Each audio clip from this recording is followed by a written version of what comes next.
Tonight for another exciting lecture. Let me begin by saying that we would like to acknowledge the land on which the University at Buffalo operates, which is the territory of the Seneca Nation, a member of the Haudenosaunee Six Nations Confederacy. This territory is covered by the Dish with One Spoon Treaty of Peace and Friendship, a pledge to peaceably share and care for the resources around the Great Lakes. It is also covered by the 1794 Treaty of Canandaigua between the United States government and the Six Nations Confederacy, which further affirmed Haudenosaunee land rights and sovereignty in the state of New York. Today, this region is still the home to the Haudenosaunee people, and we are grateful for the opportunity to live, work, and share ideas in this territory. We're very lucky to have Regina Harsanyi here tonight, and my colleague and our department chair and head of design and media artist Stephanie Rothenberg is here to introduce her. So please join me in welcoming Stephanie.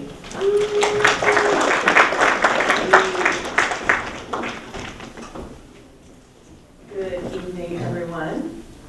I'm super excited tonight to have Regina Harsanyi with us.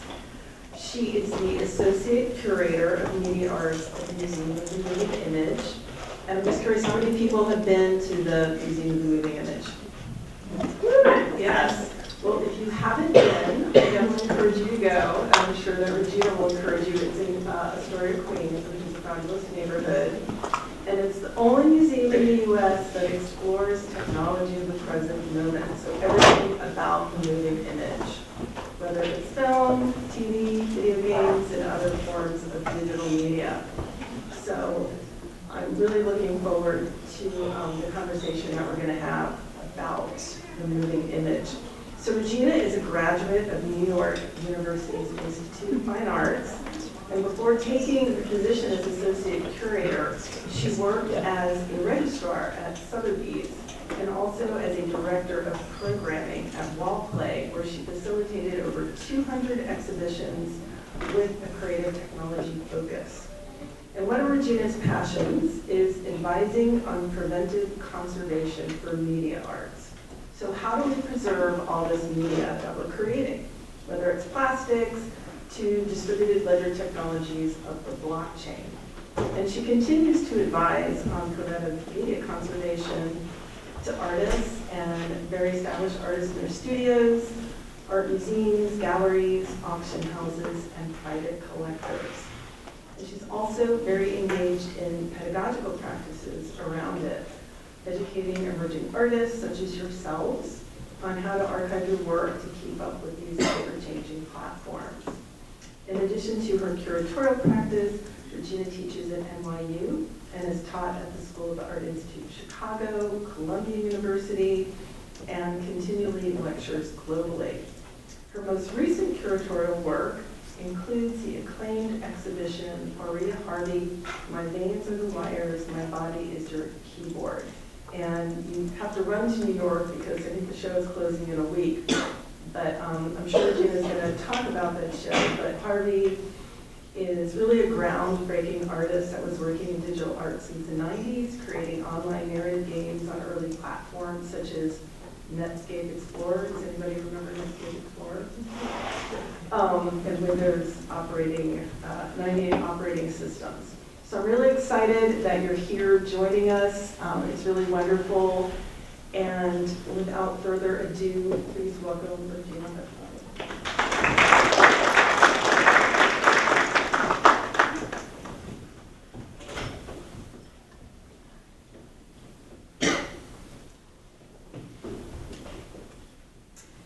Hi, Buffalo. Thank you to Rebecca Brown and Stephanie Rothenberg for inviting me. I'd like to start right away with identifying what this image is. Raise your hand if you know. Wow. It's a server farm. In fact, it's technically an Amazon server farm specifically, but it's a server farm. I start here because I think it's important for everyone, including artists and art workers, to recognize and consider all layers of what we mean when I say digital materiality.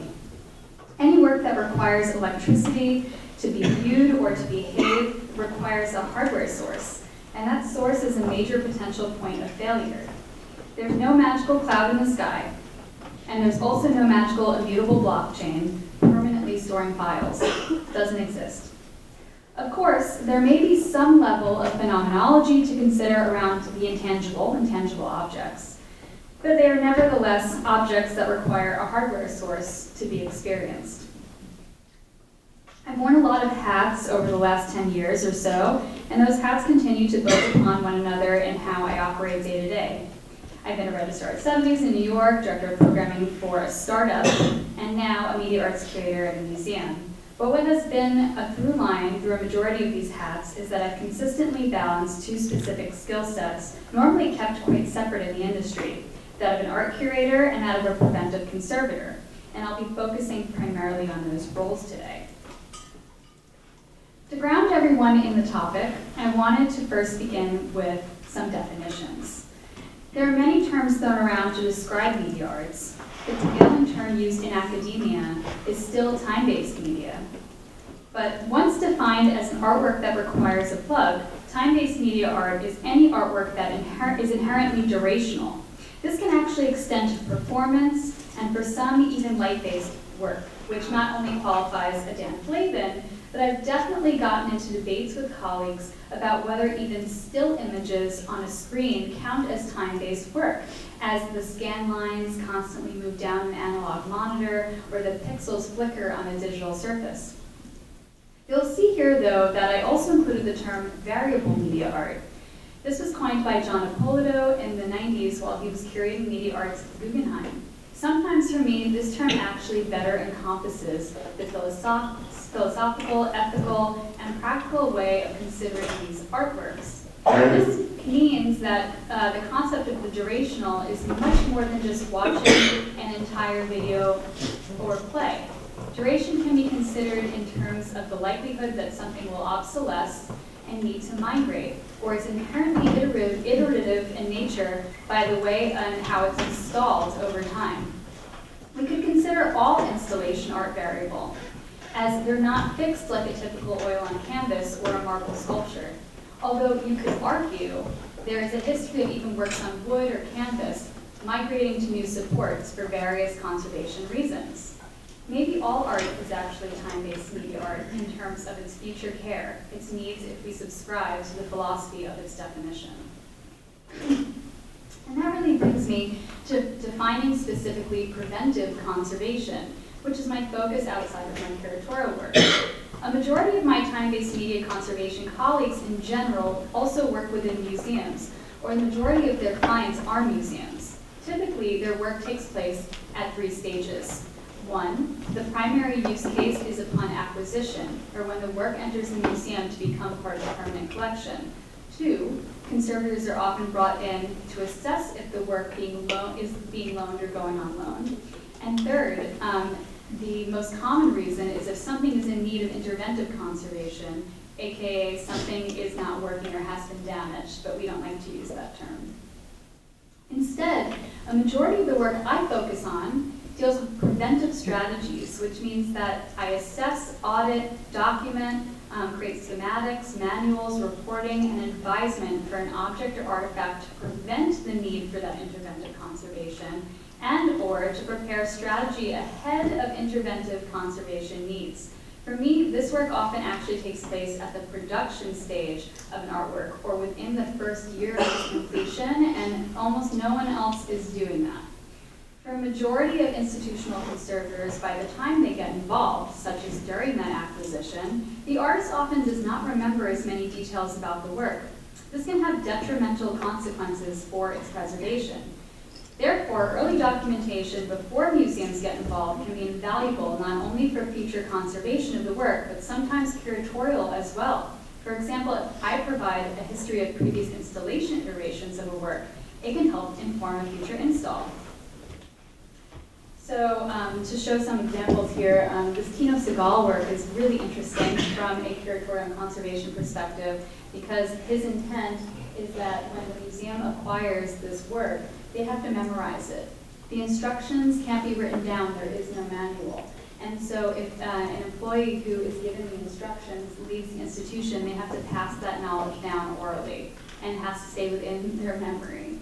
And then on the other side, I have an example that maybe we'll get a little bit more into about what a manual index might look like. All the things that you as artists should be thinking about when you want to explain how the work needs to exist now, has to be installed, its production process, and also its need to migrate in the future. So when I give talks at universities, I like to give the kind of LinkedIn rundown of how I got here. Everyone has a different journey, but I found it helpful to talk through my own background, especially as someone who comes from a blue-collar family with zero relationship to the arts. So how did I end up curating media art and doing conservation treatments with no connections? Well, on the topic of not having a lot of resources, I studied at CUNY. I studied art history and film as I primarily was interested in artists experimenting with films in the early 20th century, such as Hans Richter and Mary Ellen Bute, which if you're not familiar with them, I highly encourage you to look them up. Before I even realized I was interested in conservation issues, I was considering what it means to preserve plastics associated with films, such as celluloid diacetate and polyester, especially if those had scratches or pigment on the plastic itself. And I'll let you in on a little secret. At the time, I had little to no interest in contemporary art at all. I mean, I did have a Warhol poster on my wall in high school, but if the work was made after 1980, I didn't pay much attention or care. Until I interned at Christie's auction house in the post-war contemporary department as a junior in college. Sometimes I only think I got the internship because I emailed the internship coordinator and told them there was a typo in the application form. I mean, whatever it takes to stand out, I guess, when you don't know anybody and your parents don't bid in the auctions or have dinner with the heads of the department. This is when I started opening up more to contemporary art as a whole. After finishing my bachelor's in art history, I interned at Pace Gallery. This is where I really learned about arts and that they don't really, in arts jobs that they don't really talk about in school, like a registrar. At least for me, going to school for art history, you go in and most of you think that you can only become a curator or a professor, and that's just not true. My PACE internship was a general internship, but I liked what the registrars were doing, so I latched onto them. So I was primarily doing detailed condition reports on photography like Peter Hujar, Deanne Arbus, and Eugene Atchett. And the registrars often involved collection management of objects, but also coordinating the shipping and currying of these objects. And if you ever want to get your grubby hands all over everything you see in a museum, you should look into registrar jobs. And I also found by doing these condition reports that I really enjoyed technical writing. You're taught to write in such a flowery way and exegesis and all this stuff when you're learning art history, but I would rather write, instructions for, how to use a teapot or something, and I kind of figured that out through doing these condition reports. And I was wanting to do more of that while I was waiting to hear back from graduate programs. During this time, I landed a job at Sotheby's as a registrar in central receiving, and this is where art first enters the building, so I saw everything. I mean, I was conditioning Chinese scrolls, 18th century furniture, Cy Twombly's, Duchamp's, Monet's, even Corey Archangel, Bill Viola, and Tony Ausler's more media arts did come through the building. But whenever we would get, say, an analog video or a digital work, we never did quality control on them.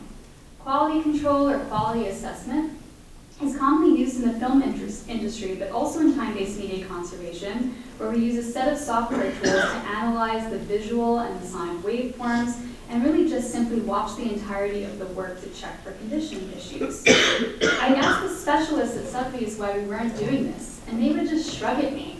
This bothered me and didn't really make sense. I could do a condition report stating that there was dust on the VHS tape or a hard drive, and that it had scratches on it, but I couldn't plug it in.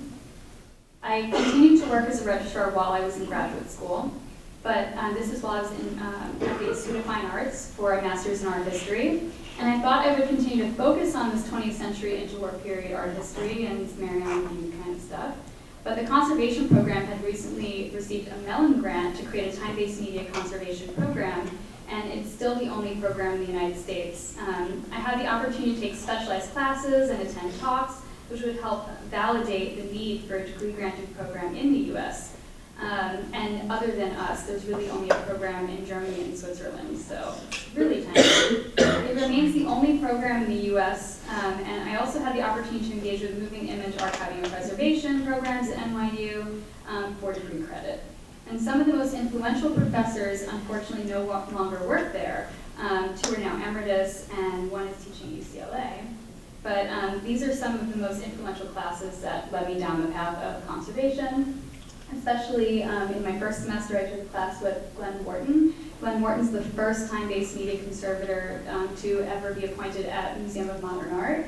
And Christine Fronard is really the leading the time-based media conservation program at the IFA. And while I was basically a guinea pig for the program being developed, she taught a class on topics in time-based media conservation. Howard Besser started the MEAP program, Moving Image Archiving and Preservation program at NYU as now emeritus.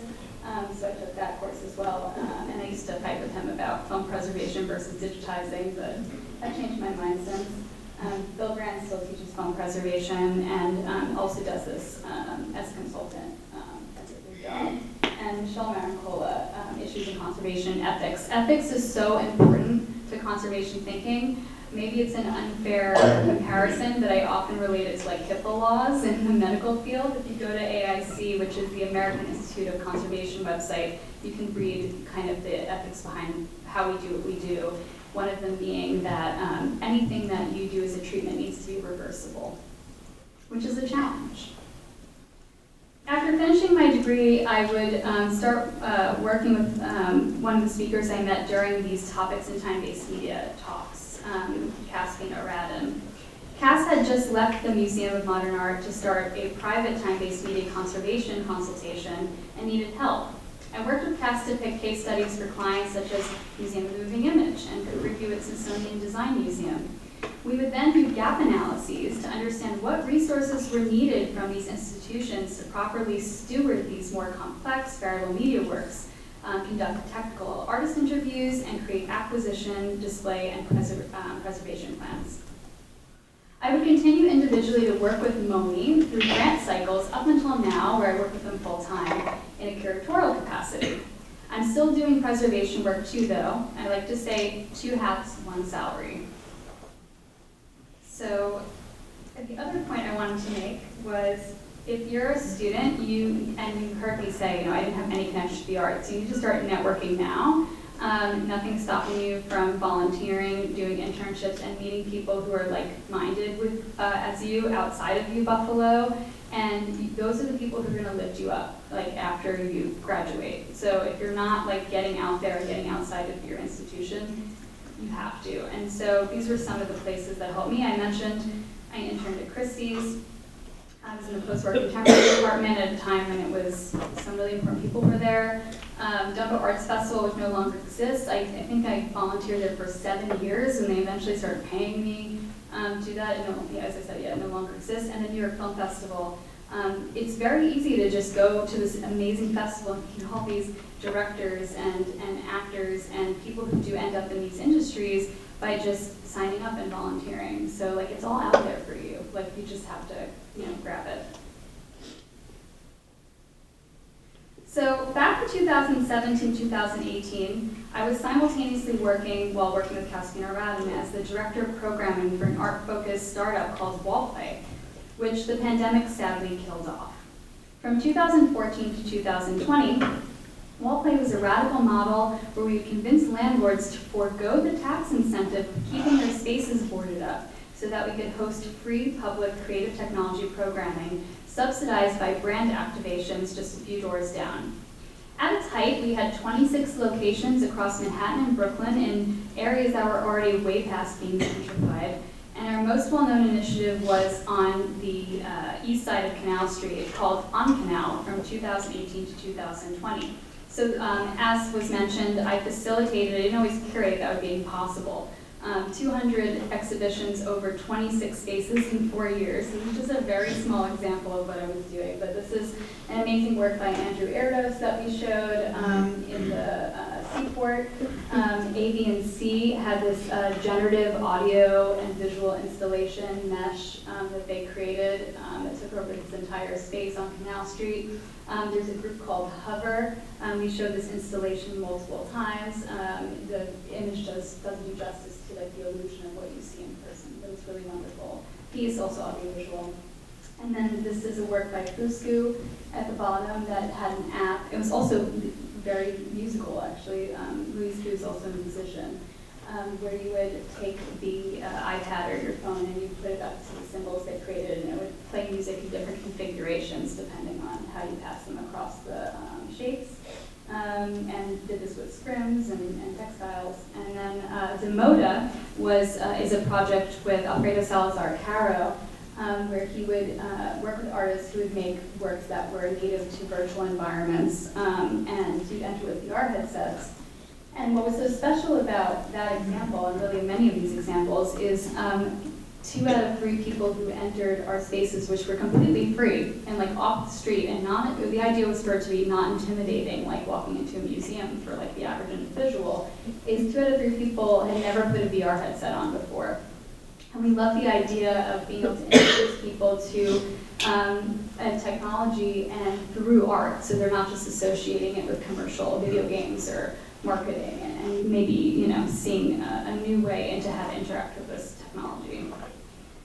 And although I was primarily focused on facilitating exhibitions in alternative spaces, I didn't stop doing preventive conservation work as well. And so, I don't have an image of it, but I was doing technical questionnaires with many of the artists that I was doing these installs with, kind of keeping that up at the same time. So what happens after Wallplay shuts down and we're all stuck inside? Remember that? I spend a majority of my time doing conservation work on born digital art. By born digital art, because I don't think we've used that term yet, I mean art that was derived digitally. Sometimes I'll say born digital or digitized to make a distinction, meaning if I take a photograph with a digital camera, that's born digital. While if I take a photograph on 35mm camera and then scan it into a computer, that's digitized. Surprisingly, even with the pandemic, I actually had a lot of clients interested in help with this. I will give a few examples of projects I worked on. Bitform's gallery, which is based in New York and has been showing a lot of born digital software-based artwork since 2001, was one of my clients. And this piece by Daniel Kanagar called Shred was using a very strong third-party dependency, meaning this work had to be connected to a specific website, at the time it was called foundation.app, that they had no control over. Daniel Kanagar didn't make foundation.app. He was using this website, this domain, to take the images from its landing page and shred them in real time. So it's real-time work. And so we had to be prepared for when foundation.app would eventually no longer exist. Because, even with the Internet Archive, over 70% of the Internet is gone and continues to be lost. We just saw a week ago, 2 weeks ago, the Internet Archive go down. What happens then? There are multiple people who were evangelists for storing all this information.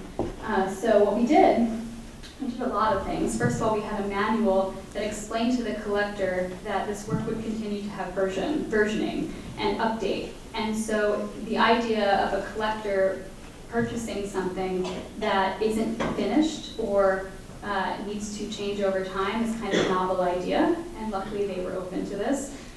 So the artist would email and let the collector know every time there was some kind of versioning of the work that was necessary. But if foundation.app totally goes away, what they did was they created a caching system where the last 1,000 images would always be cached as a video.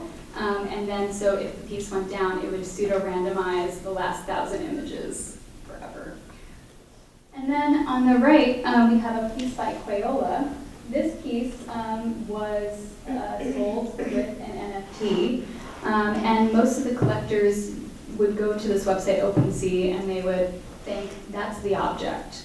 This is what I'm purchasing. But the reality is, with a work like Crayola's work, it requires incredibly high resolution video, and they're like huge files. Sometimes it's like 125 gigabytes, etc. And you absolutely can't just upload that to a website. In fact, most of these websites, the files have to be compressed under 100 megabytes, really tiny, not good for exhibition. And so we had to make sure that the collector understood that they cannot just play a video that's compressed down to nothing for this piece. It would be completely disrespectful to the artist. And so we decided to publish on the website a still.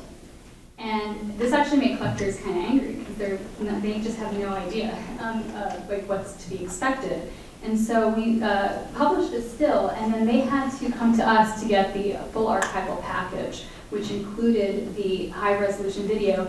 And I use Crayola as the example because he includes a specialized media player that's just for his works. And so they have to give us their shipping address, so you have to send us the specialized media player and all this documentation on how to show it properly.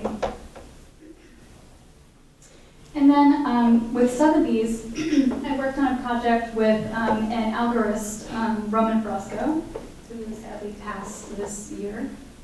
And Roman made this website in the 90s that is playing off this Fibonacci sequence concept. And if I hadn't worked on the project, I have no idea how this would have sold, because it's a website. And the first thing I did was I did speak of Roman as well, but I went to Internet Archive and looked at all the times that Roman updated this piece since like 1998. And what we found was that the reality is that the background when it first came out was black, and the yellow, the hex code for the numbers was a different yellow. And even the fonts changed over time. And so I had to go back to Roman and say, okay, Roman, what's the version of the website that we're selling? And like, how do we know that that's not going to get updated again after it sells? And so we were able to include exactly what the piece was supposed to be going forward in a manual. And the most maybe interesting thing about it is that at the time, browser windows were incredibly different than they are now. Like, you would have seen this on a CRT monitor. There's no tabbing. It was supposed to be at 660 by 500 pixels. And so, like, say you have a large screen like this, it was supposed to be a tiny window to actually show the right aspect ratio. So when we installed it before the auction, because another fun fact is they usually have public exhibitions of works that you'll never see again after the auction because they're going to go into like a Swiss, it's going to be hidden away and never showed in an institution. You should go see the work before that happens. And people just, like, it's like they go into a gallery, it's free. But we showed the work on a Apple, computer with this little window, and there were people that asked us if it was minimized and it was a mistake. Luckily, this did end up being sold to somebody who is a great steward of the work and understands and is going to display it properly. But if you don't ask the artist what their intent is and what the website is supposed to be and at what size, like this would have been shown full screen. The collector wouldn't understand that it's a mutable piece that has changed over time. And also the speed, that's the last thing I'll say. So it had to be shown in a very specific browser and a specific version of a browser, or the sequence would move too quickly or too slowly. And then also during the pandemic, I curated an exhibition on a platform called Feral File that was started by Casey Reese, who's in the Electric Op Show at AKG, if you haven't checked that out yet. And so for Feral File, I was so upset that I couldn't go to museums and galleries in person. I was really missing being with art. And as someone who works with a lot of foreign digital art, you would think that I was satisfied enough by being in front of my screen, but no. And so to break that a little bit, I had artists do live performances in their artist studios, and you would feel like you're able to be in communion, like in their studio, like, as much as you possibly could, go through the screen and in real time, like spend time with the artist while they're in the process of making a work. And then when the work was completed in real time during these performances, and often they were interactive as well, like The one in the upper right corner with John Simon Jr., if you watched it live, you could interact with it, and the final work would be what he created as a woodblock print. And then when the work was finalized, then a collector would be able to purchase the final piece. This is before I worked in a museum. I can't do this kind of things anymore. I don't sell art. But yeah, so also it was kind of this frustration with the fact that maybe you remember during the pandemic that even museums didn't know how to deal with just being online, so they made these like, Urban Outfitters like pages where you're just like scrolling through photographs of paintings on a wall, and it's like, there's so many more interesting interventions you could create, like these live performances. The one in the middle, the artist made a program that he has type 1 diabetes, and it drew his A1C, and then the A1C number fed through the program, created a picture on his computer, and then he metalworked it, and then ended up with a sculpture. I also worked with the founder of Transfer Gallery. I'll talk about Connie Nicole again, because we're working on a project now as well. But during the pandemic, we wanted to fight the general narrative around blockchain and how artists are working with it. So we created a project with Wade Wallerstein, who curated this exhibition. He's a curator at Gray Area called Pieces of Me. And we invited over 50 artists to decide if they wanted to sell work, just show work, or sell work with cash, or sell work with crypto, or make commentary against blockchain technology. And these are some of my favorite examples. We also, most importantly, if an artist did sell work, it was 30% of it went to everybody. We were kind of creating a collective around this. So one of my favorite pieces is by Cassie McQuater, who did not decide to sell work. It's just a text file that you would download, and she specifically says, and the piece is called More to Me, this relationship means more to me than money. At this time where everybody's like obsessed with speculative cryptocurrency. And the other piece is a work called Stygian Hand by Auriea Harvey, who I'll talk more about, and this piece is also in the exhibition at Museum of Moving Image. So, on the topic of the museum, this is one of the first shows that I did when I was hired as their Associate Curator of Media Arts, and this is called Refreshing the Loop. So, the museum started working with Giphy, if you're familiar with Giphy, in 2017, and they decided to show GIFs in their elevator. But they weren't showing GIFs, they were showing videos, like MP4s, H.264. Looped, and they were doing them as commissions. So it was missing two things. You're not showing GIFs, you're showing looping video, and you are commissioning, so you're not actually teaching the public about the history of all this amazing GIF work that's been made since the 90s, even earlier than that. And the reason for this, at least the first part, is because GIFs are incredibly hard to show in a museum context or in a gallery context, because most media players can't play GIFs. And so when I decided to do this show, I wanted to show them as GIFs, and the only way to do that was to use a Raspberry Pi and configure it, which is very difficult, but I did it when it was necessary, or use a computer. And in an elevator, you don't have a lot of space, okay? So you can't just like put a plinth in an elevator, you need a certain amount of clearance. And what I ended up doing was I asked all the artists, okay, I would like to show this GIF, but what computer did you make it on? And in some cases, the artist made the work in 2000 or 1998, etc. And so they give me the exact make and model that they created the GIF on, and then I would source it on eBay. And then we went to a shop down the street that like fixes computers, and we asked them to flatten the laptops but not break it so that I could still use it. And they were like, this is the oddest request. And they were so excited by it. They were like, this is a very strange request, but like happy to do it for you. And so we flattened these laptops so that it like worked within the clearance. We covered the keyboard with plexi so no one can touch it. And we showed GIFs on the desktop as they were meant to be shown. We also showed them on our website because that's the native environment they're meant to be shown in as well. Oh, and the artists were in conversation with each other, and they got to pick GIFs from each other. So.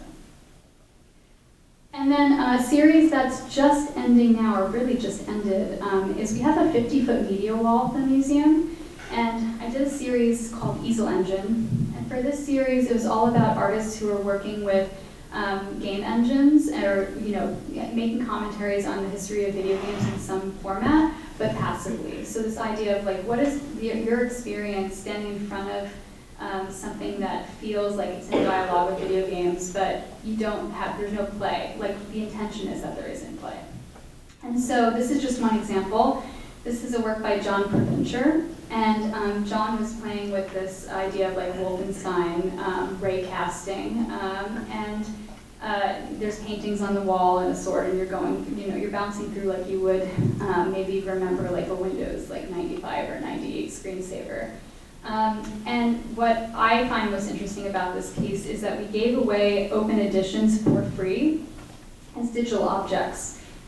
You may be familiar, say, with Felix Gonzalez Torres and the works where you can take a candy and walk away and you feel like you're taking the weight of this partner, But I didn't really see anybody doing this in institutions for digital work. But we wanted to be really playful about it, and so what John decided to give away was the source code of the sword that shows up in the artwork.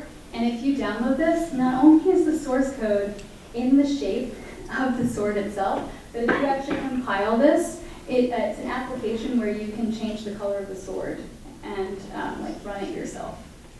So we also worked with Tezos, which is a blockchain, and for them, we have the same problem I was just talking about with compression, all these issues where they're like, we can't upload that, it needs to be like a video file, a simple video file or a still. And so we got around that by uploading all the documentation separately and linking it on a in a way where it's redundant, so that through the description you could get to the actual artwork, kind of like the Crayola. And then in February, I opened a show with the prolific artist Auriea Harvey. The show's called My Veins Are the Wires, My Body Is Your Keyboard. It's named after a sentence that Aurea's husband, Michael Simoon, says to her in a piece called Skin on Skin on Skin. And Auriea is really special because she was really ahead of many other artists in experimenting with emergent technologies, but in a very genuine way. So she made a website called entropy8.com in 1995, 96. The domain she gets in 96. And it was so unique to artists that were using, GeoCities and Angelfire because she had all this knowledge of using certain libraries and HTML and was coding in BASIC when she was 10 years old, that she created this very Baroque work that felt like there was almost like a syncretism to it, like a lot of JavaScript, a lot of GIFs, and she didn't care if your computer crashed. She just wanted to be like very maximalist about it. She was featured on CNN in the 90s for just being an artist making a website, and was working for Lenny Kravitz and Depeche Mode and loved by David Bowie at that time, but then all that was forgotten. And she became more well-known for about 13 years for making video games, but video games before indie games were a thing. And so also just maybe too ahead of the curve, but one of her most famous pieces here is called Endless Forest, when she was working with Michael Simoon, creating Telltales. And this one I'll talk about briefly was inspired by World of Warcraft. They didn't like that people were going home after work and shooting down each other and cursing at each other, so why not create an environment where you're just all sweet little deer that can only communicate through magic. And they do these abiogenesis events, as they call it, where Michael and Auriea would enter the space as deer themselves and do special events where the water would turn your body a different color, etc. And the cool thing is that this was launched in 2005, and they have over 40 people daily still playing in 2024. If you get the chance to play, it's only available on a Windows computer.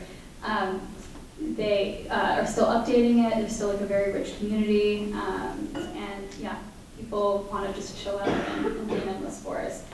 And then her most recent practice is 3D printing. And so Auriea, her 3D prints they begin with the 3D models, but they don't end with the 3D print. She then often adds plaster and bronze paint and elements on top of it, and really sees it as a sculpture practice and wants to be seen as a sculpture. Her BFA is in sculpture. And then also, like, there's, for her, this important aspect of this, there's no hierarchy between the 3D models that she creates and the 3D printed sculptures that she ends up with. She wants you to understand they're both like just as important of a practice, this idea of materializing the digital. So here's just some more shots from the exhibition. This is entropy8.com. Because I'm also conservator, I work with Rhizome. Dragon Espenscheid is their conservator, and Dragon helped to emulate the actual original environment that you would have viewed entropy8.com on around July of 1998. And the only reason we were even able to reconstruct this is because Auriea saved all the index.html files, all the assets. So just another reminder, like, save your stuff. And so this is shown on Windows 98.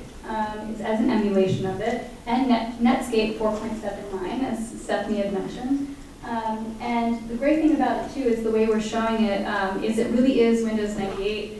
So yes, you should probably stay on entropy8.com, but you could go into MS Paint, and some people do, and I love that because it just resets every 15 minutes.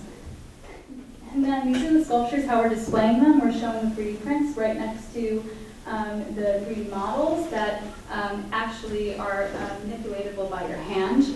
There's a sensor and a transparent monitor so that you can move the 3D model like magic. And that's how we're showing the video games.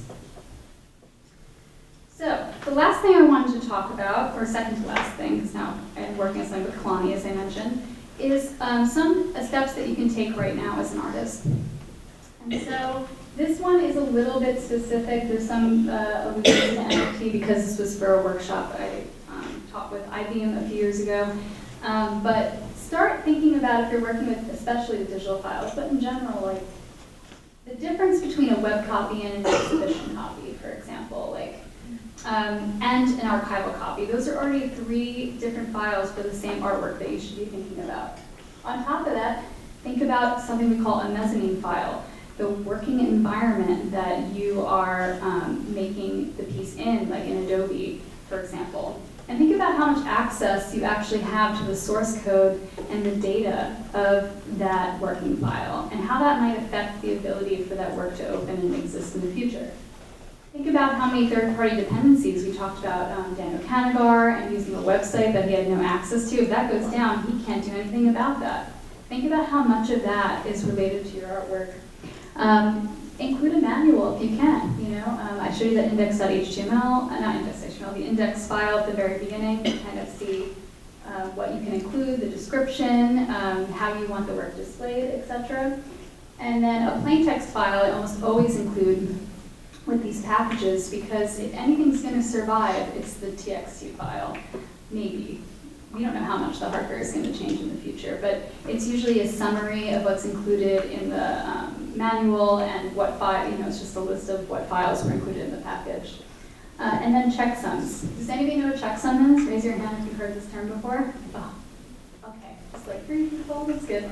So artists who are working with born digital or digitized files should be running checksums. You can do this directly on your computer in your terminal window.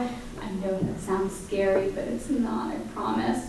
And what it does is it helps you create a string of numbers and letters that are the fingerprint of the artwork. So it represents that none of the bits have changed the artwork. And you can do something then called a fixity check, where you run another checksum maybe a year from now, and you can see if they match or not. If the string of numbers and letters doesn't match, it means something, even if you can't see it with your eye, has changed about that file. And that's an important, you know, flag. This often happens even when you upload a work to Google Drive. I've seen it happen just uploading to Dropbox. Like in that moment of upload, something may have, a bit might have flipped, and then you need to go back to your working file. So these are, I'm going to give like 2 examples of what a folder or directory might look like when you're using a checklist. So this is a piece from the Feral File show I mentioned with Death Thief. This is for the work that was made with the iron sculpture. And so what he included in this case was the recording of the performance. And this is just as an MP4 because he didn't use OBS in a way that had the archival file format for video. And You may not always work with archival files from the beginning. Maybe you're making a collaged work in, Adobe Photoshop or something that started with pieces on the internet that you have no control over. Like, it's okay if not everything is fully uncompressed and lossless. That's reality. But we want to include as much as we can that's archival. Then there's the whole manual in there. And then in his case, he wanted to include the software that he used, that he connected to the A1C, right? So this is a C, written in C, and he has the compiler, he has the bitmap. So the makefile is the compiler, the bitmap, and then the text file. And then this is an example for an Auriea 3D model. You would think maybe it's just one file, but all of this is important. You have a collada file, which is uncompressed lossless, holds all the textures and colors for the piece. You have the text file. But then Auriea also wanted to include a USDZ. This is technically a proprietary file format by like a major company, but it is uncompressed lossless and holds all the files. And I was like, fine, the more the better. If you're not sure which files to put in, put more. Just put them both. Manual, and then all of the separate textures she actually also includes as well. So you have occlusion, roughness, metallic, and then even video documentation. Like supplemental documentation is always also welcome. Like you can throw your CV in there as much as possible so that 30 years from now, someone looking at this really understands what you were doing. And then, lastly, this is the project I'm working on now with Kalani. This is called the Transfer Data Trust. What we're doing is we're working with 5 artists that have worked with transfer for years, and we're putting network-attached storage drives in each of their studios, these NAS drives. And we're creating kind of like a mesh network between all 5 artists. And so I'm pairing each of the artists with a time-based media conservator, and then they are helping to create these kind of packages I've been showing you, and for each of these artworks from these artists. And then they're redundantly storing each other's archival packages. And so you automatically have 6 copies of the exact archival information packages called across the network. And then there's less of a chance that you're going to lose this information, it's going to go down, it's going to suffer from issues with fixity checks, etc. And one of the most exciting things about it is that hopefully within the next 2 years we're going to open source the entire infrastructure of this so that hopefully you and your friends even as artists want to get together and create your own consortiums of redundantly storing these files among each other and helping each other out. And I can't wait to be able to share that with all of you because we just got the grant funding this year. It's been really fun. And that's it.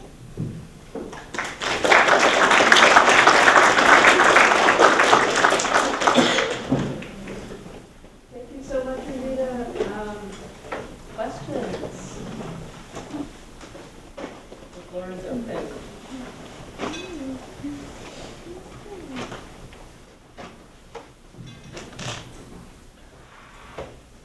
What is the size of those things that you're putting out right now with those 6 artists? I'm just kind of curious, like how much storage, or is there a limit to the storage right now, and what would that look like potentially for future artists?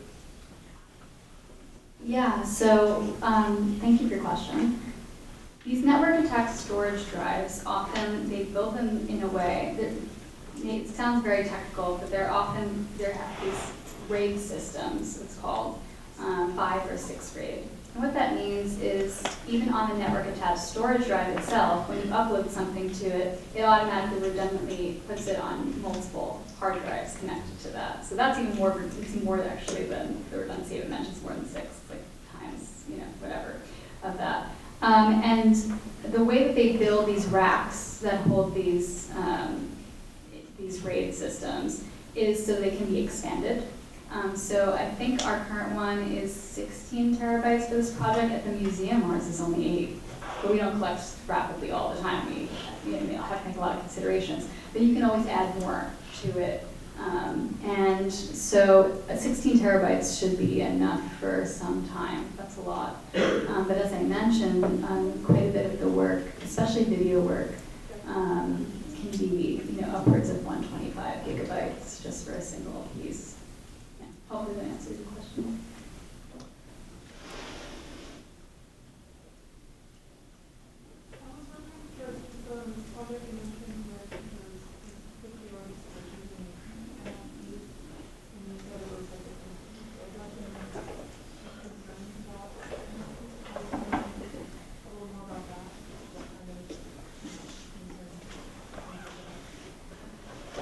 there's so many concerns. One thing I'll say is that blockchains are not good preservation tools. And if you had ever heard that, it unfortunately comes from speculation and marketing and Trojan horsing, I sometimes say. It's like a way to get artists to register their work to actually just make a better argument to speculative individuals for pumping cryptocurrency. And you don't want to get yourself caught in that web. So part of it was that. But also, we worked with Harm Vandendorfel, who's an incredible media artist based in Germany, who started working with blockchains before NFTs, like way before, I think in 2015, who was really also invested in this idea of creating these archival information packages and all this metadata and this depth that just isn't happening on these other platforms. So that was really important to me as a conservator on that side to include that. And just giving artists the option to make statements against it, like Cassie did.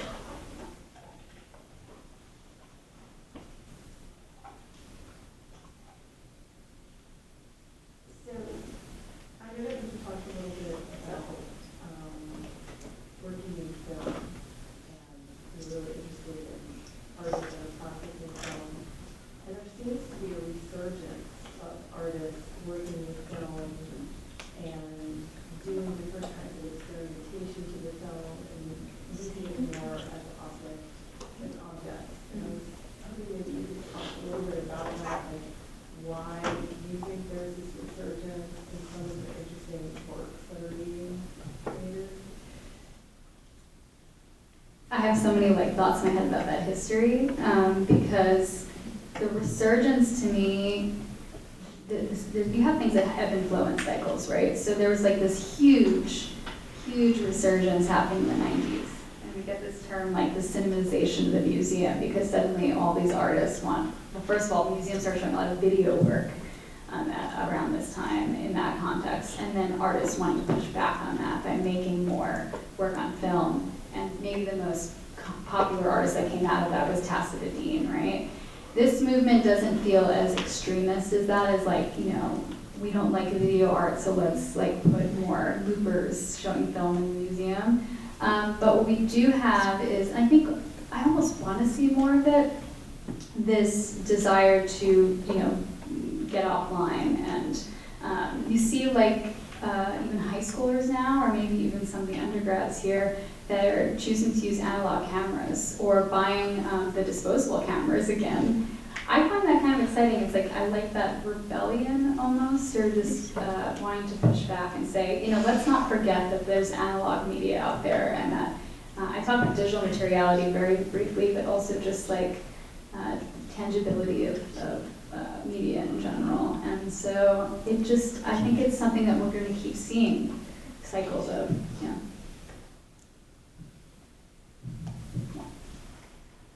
First of all, thank you so much. It's been great learning about what really interests you. And I have to say, I particularly loved the laptop media archaeology, almost project, where you were sourcing the specific laptops. That's really wonderful. So my question is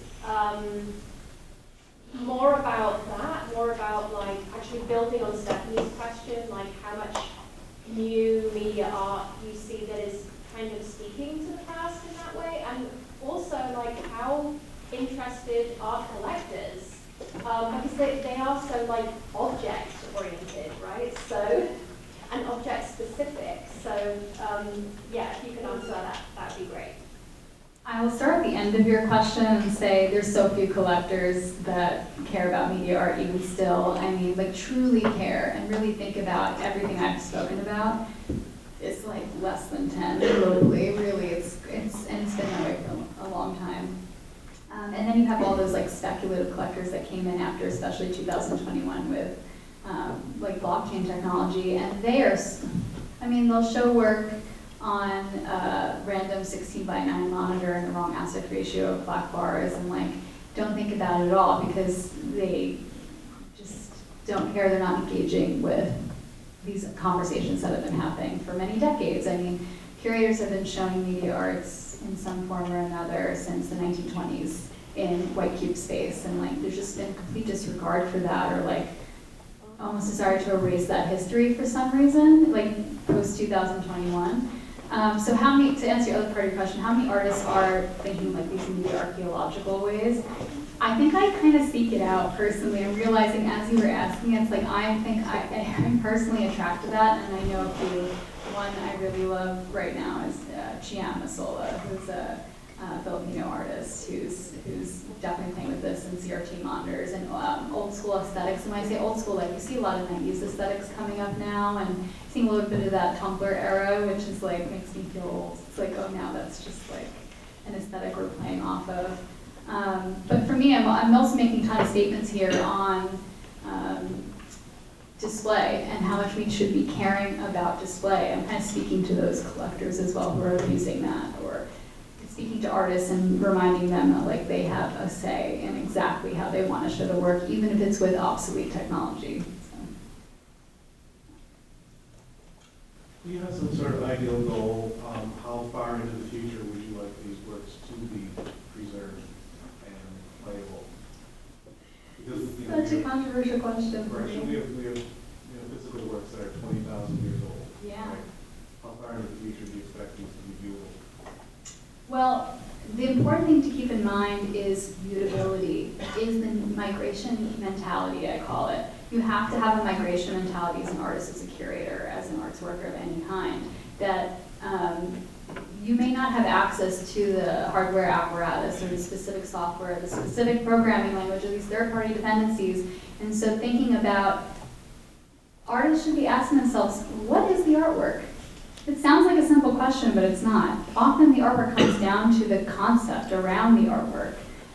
It could come down to very specific things as well. But once you can answer that question, then you can understand how it can change over time so that it can still be accessible.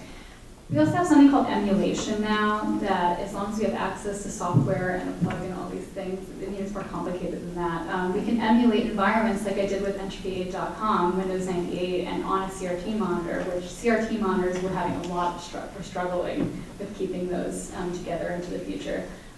There's also hardware emulation. That allows us to continue showing work into the future. So how long?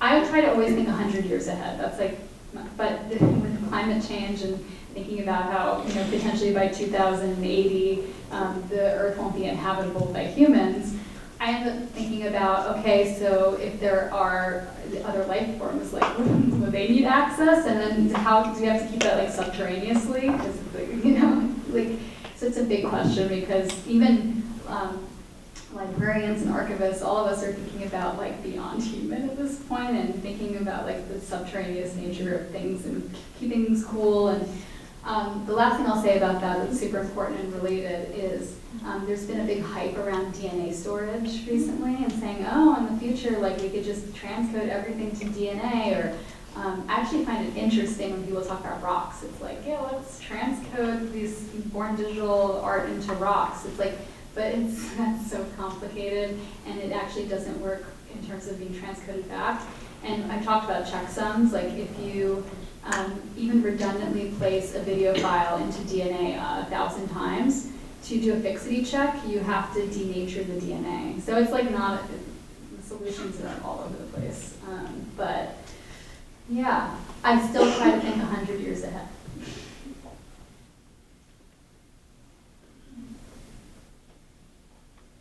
This is a kind of a small detail, but I was curious about the video that you said was a giant file. It looked like a black and white landscape. What do you get from that? Like, I assume we can't experience it. It's probably not online or anything. You need a special media player to experience it properly, yeah, which so he gives to you. What is that level of resolution? Is it just some? I mean, I assume it's an optical experience. Or what? Yeah, they end up looking. They're really beautiful. I really love Quayle's work. They look impressionistic. Like he films a landscape, and then it's almost a form of corruption or glitch to create this. It's a very specific method that he's perfected that makes it into this impression. It really has this painterly quality to it, to the nth degree. And that level of detail that creates that impressionistic quality. It just requires like a strong processor that cannot be guaranteed with your browser and through your amount of RAM. And so he went through the trouble of making his own media player. Yeah. I have a picture in my mind. Yeah. He's based in Rome, but he does show in New York, so. Hi. So about the sword thing, Yeah. I guess it just really makes me like giddy that like it's just so simple. It's like this object, and the object is just the source code. And I guess I want to know more about like what this source code is exactly. Is it just like for text data, or like? I mean, I'm happy to give it to you after. Like, yeah, it was free to give out to the public. That was, we called the whole project. This was called Easel Engine, but we're doing this project until June 2025, and it's a museum without walls. And so, yeah, I can give anybody who wants the data, so you can play with it if you want. Yeah.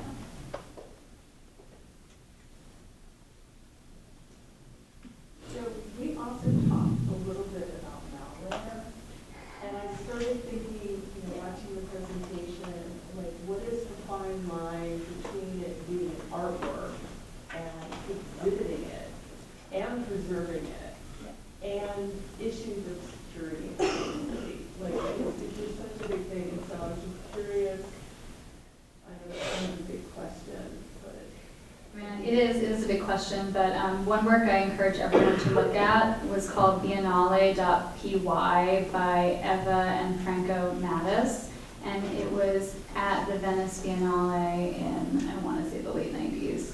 And the artist created a malware that actually like infected your computer. And so,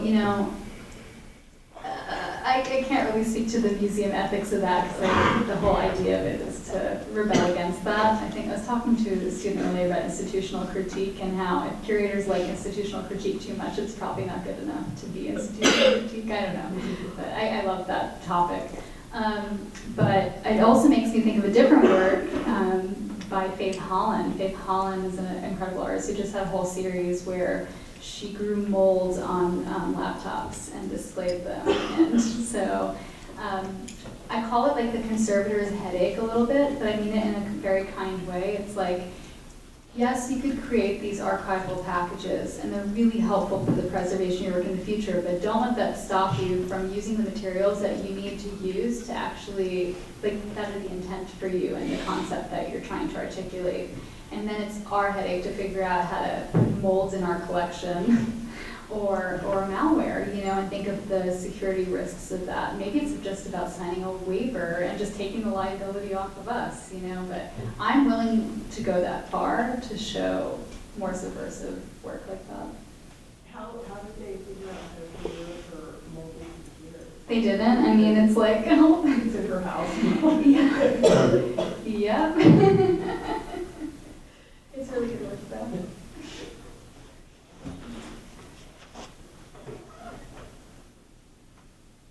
Last call for questions.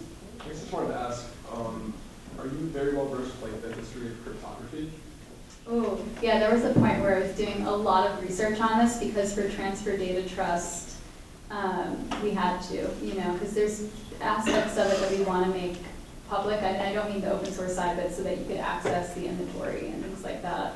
And also this idea of like, if we open source it and more consortiums want to pop up, even I hope that museums want to use it among each other one day. Like maybe you want someone to redundantly store your files, but you don't want them to see what's in it, and so we have to think about encryption around that. So we're kind of in the thick of it now. What I did find is that while we were all doing research on the history of cryptography as it relates to computers, like it's young and it's actually like hasn't progressed that much. And then I was going to ask, are you aware of the cypherpunks in like the early 90s? Yeah, yeah. And do you find any value behind like physical history that shows the cypherpunks? Yeah, I mean, this is a little different. I don't know, I'm thinking about like phone freaking kind of stuff too, PH. Yeah. So I have a 1992 cypherpunks mailing list shirt that was only available to like 130 people that were on that mailing list. Oh, that's so cool. Yeah. Yeah, no, of course I find that relevant. And in fact, like, I think it's really important that we don't just focus on current emerging technologies. I talked a little bit about media archaeology as well, but to look back at influence them. And, you know, it's about, like, as an art historian as well and a curator, like, we need to tie that narrative and connect how people were thinking about this in the past to now, etc. You know, can't just be now.